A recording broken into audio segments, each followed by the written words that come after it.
Donc pour la deuxième vidéo que je vais réaliser maintenant, je vais créer un autre projet, mais cette fois-ci, le service EGB Session va être en interne. C'est-à-dire, je ne vais pas créer une librairie externe. C'est-à-dire que Session BIS va être en local. Donc voilà le même principe, on va créer un nouveau projet Java J2E, on va choisir entreprise application, on va l'appeler application EGB 02. Je fais suivant et après vous cochez cette option Create Web Application Module, c'est-à-dire que votre application client c'est celle-là. C'est-à-dire que c'est un site interne mais à distance qui va utiliser c'est-à-dire le EGB session local. On fait terminer, on fait rapidement. Voilà, après dans EGB 02 ici, vous allez créer un package. Toujours il faut créer un package. Je vais l'appeler EGBS, n'importe. Ok. Et après je vais créer une session BIS, EGB session. Donc je vais l'appeler par exemple bon en interface qui s'appelle Maximin.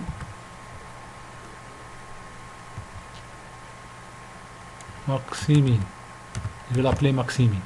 Donc ici vous cochez à Create interface locale, c'est-à-dire que l'interface va être en local, c'est pas dans une bibliothèque librairie externe. Donc vous mettez terminé. Maintenant je vais créer deux méthodes. Donc ça c'est la classe d'implémentation et ça c'est la classe interface. Voilà, la classe interface ne contient pas de méthode. Maintenant je vais ajouter deux méthodes. Une qui va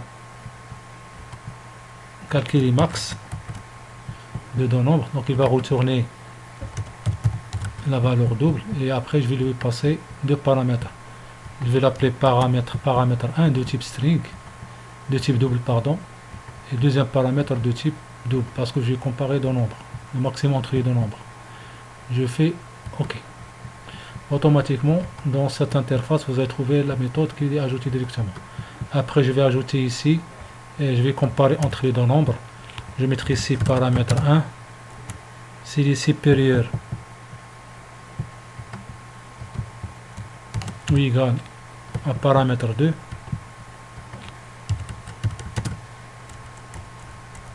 alors je vais utiliser le if conditionnel. Alors c'est paramètre 1 qui va être affiché, sinon deux points, c'est paramètre 2 qui va être retourné. C'est paramètre 1 supérieur à paramètre 2, paramètre 1 qui va être affiché. C'est paramètre il est inférieur ou égal à strictement paramètre 2, c'est paramètre 2 qui va être affiché. Donc je vais ajouter la même chose pour une deuxième méthode. Je vais l'appeler min. La même chose, je vais déclarer le type de retour double. Je vais ajouter ici premier paramètre de type double et deuxième paramètre de type aussi double. Je vais copier-coller cela, je vais inverser les comparaisons. C'est paramètre 2. C'est paramètre 1 il est supérieur à paramètre 2, donc le plus petit c'est quoi? C'est paramètre 2. Ici je vais mettre sinon c'est paramètre 1 qui est le plus petit. Donc c'est paramètre 1 plus égal à paramètre 2, c'est paramètre 2 le minimum. C'est paramètre 1 inférieur ou égal à paramètre 2, c'est paramètre 1 qui est le minimum. Donc je vais enregistrer tout ça. Maintenant ce que je vais faire, je vais créer des servlets qui va être c'est-à-dire qui va appeler cette méthode. Donc je vais créer une première servlet. Je vais l'appeler smax. Donc ajouter dans le fichier de déploiement XML. Donc qu'est-ce qu'il va faire sur Webmax? Sur Webmax il va appeler le service EGB Session Max ou bien l'interface Maxmin. Donc vous mettez bouton droit, insérer code, call entreprise bin. Vous allez choisir votre entreprise bin, il est là. Après vous mettez OK. Et après qu'est-ce que vous allez faire? Vous allez ajouter ici dans cette ligne, vous allez ajouter un message. Vous mettez le maximum entre X et Y égale plus, vous appelez la méthode max, c'est-à-dire la classe max, et vous allez passer de valeur. Vous allez passer x, vous passez y. Donc ici x ou y, vous pouvez les passer par via un formulaire. Sinon, on peut mettre des valeurs fixes. On va fixer des valeurs fixes. Normalement, x et y doivent être saisis dans un formulaire. Et ce formulaire va appeler c'est-à-dire la servlette smax. Donc j'ai utilisé la méthode processRequest.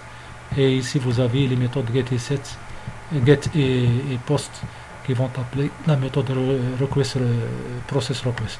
Donc ici, pour ne pas compliquer les choses, je vais mettre ici directement de valeurs. Donc par exemple 5 et 7, il va afficher la valeur maximale entre 5 et 7. Normalement, il faut saisir les deux valeurs via un formulaire normalement, pour qu'il soit interactif. Donc la même chose, je vais créer un autre servlet, smin, pardon. Je vais créer un autre servlet, je vais l'appeler smin. Je vais ajouter dans le fichier de déploiement et je vais, la même chose, je vais appeler le service interne, le ECB session, ici, dans la classe, vous allez appeler insérer code, vous mettez call entreprise bin et vous allez choisir votre site ou le conteneur de EGB session. Vous mettez OK et après ici je vais copier-coller le même message ici pour gagner du temps parce que la vidéo ne doit pas dépasser 10 minutes pour qu'il soit déployé facilement dans YouTube. Donc ici je vais mettre ici minimal, le minimum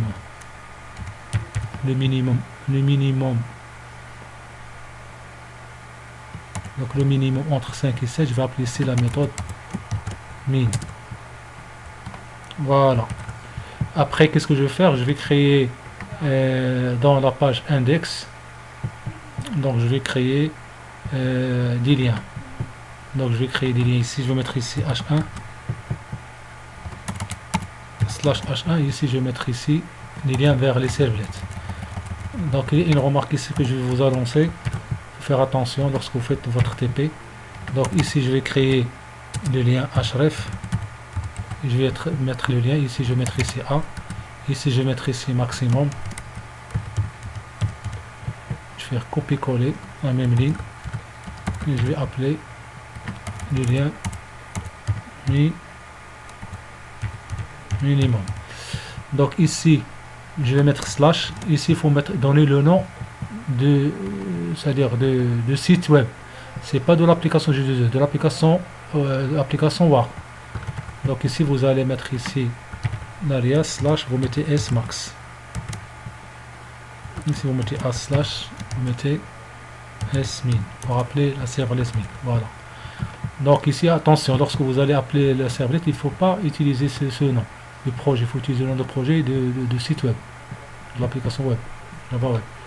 Maintenant, après, vous allez déployer ce projet. Vous mettez deploy. On va attendre le déploiement. Voilà. Le projet bientôt va être déployé sur le conteneur de EGB. Voilà, il est déployé. Juste après, vous allez cliquer ici. Vous mettez run. C'est pas ici, mais dans ce projet. Vous mettez run. Donc automatiquement, pardon.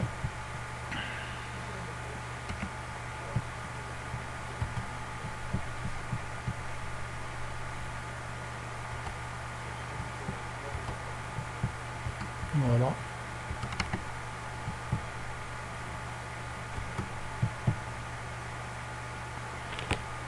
Voilà, maintenant le projet est lancé.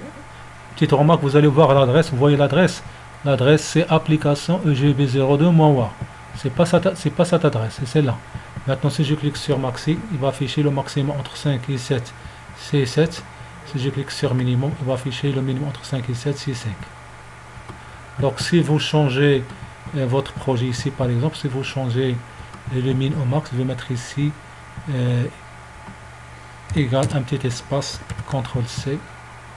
Ici je vais mettre ici égal petit espace, CTRL C. Donc à chaque fois que vous changez votre projet, il faut redéployer l'application J2E.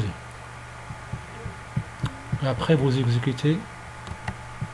Lorsque vous faites run, automatiquement, il va lancer la page web par défaut, l'index.html. Voilà. Maintenant, si je clique sur minimum, il va afficher 5 et 7. Le maximum, c'est 7. Et entre 5 et 7, le minimum, c'est 5. Voilà. Je pense que ces deux vidéos que je viens de les montrer, ils vont vous aider pour réaliser vos TP série 5 et série 6 de la session ou bien du chapitre 6, création de EGB session. La prochaine séance, ce sera comment utiliser EGB Entity qui va attaquer une base de données MySQL. Merci pour votre attention.